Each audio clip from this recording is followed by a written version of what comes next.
बिघडल्यामुळे त्याला रुग्णालयात दाखल केलं गेलंय अशी माहिती मिळते। मध्यरात्री अचानक वाल्मिक कराडला पोटदुखीचा त्रास सुरू झाला।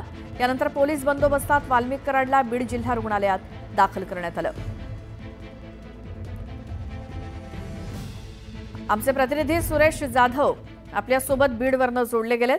सुरेश, काय झालं आता वाल्मिक कराडला? मध्यरात्री वाल्मिक कराड यांची प्रकृती तो वाल्मिक कराड यांना 14 दिवसाची न्यायालयीन कोठडी सुनावल्यानंतर त्यांची रवानगी सीआयडी कोठडीमधून जिल्हा मध्यवर्ती कारागृहामध्ये करण्यात आली होती। जिल्हा मध्यवर्ती कारागृहामध्ये रात्री त्यांची प्रकृती स्वास्थ्य बिघडल्या कारणाने त्यांना परत पुन्हा जे जेल प्रशासन आहे त्या जेल प्रशासनाने सुरक्षेच्या कारणास्तव आणि त्याचबरोबर प्रकृतीच्या स्वास्थ्याच्या कारणास्तव त्यांना जिल्हा रुग्णालयामध्ये ॲडमिट केलेले।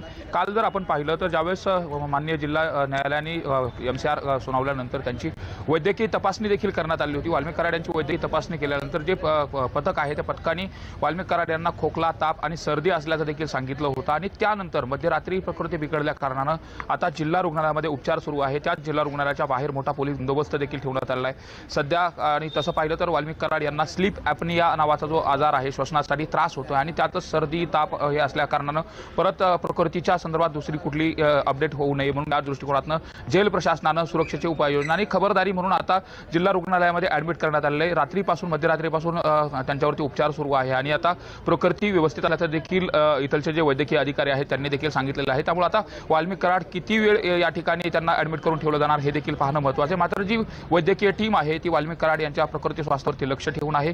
एकंदरीतच काल मान्य न्यायालयानं 14 दिवसाचा MCR दिल्यानंतर, न्यायालयीन कोठडी दिल्यानंतर जिल्हा मध्यवर्ती कारागृह बीड या ठिकाणी रवानगी केल्यानंतरची ही घटना आहे। त्यामुळे साहजिकच आता वाल्मिक कराड बीड जिल्हा रुग्णालयामध्ये जी स्वतंत्र कैद्यांसाठी जी व्यवस्था केलेली असते त्या ठिकाणी त्यांच्यावरती उपचार सुरू आहे। बिलकुल सुरेश, धन्यवाद या सगळ्या माहितीसाठी। आणि आपण वाल्मिक कराडच्या प्रकृतीबाबतचे आणि पुढे काय होतं याचे अपडेट बीडमधनं घेत राहूस। तुर्तास धन्यवाद।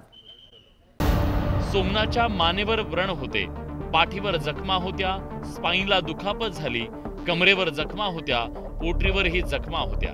जबर मारहाणीमुळे त्याला मानसिक धक्का बसला। मानसिक धक्क्यानंतर सोमनाथचा मृत्यू झाला।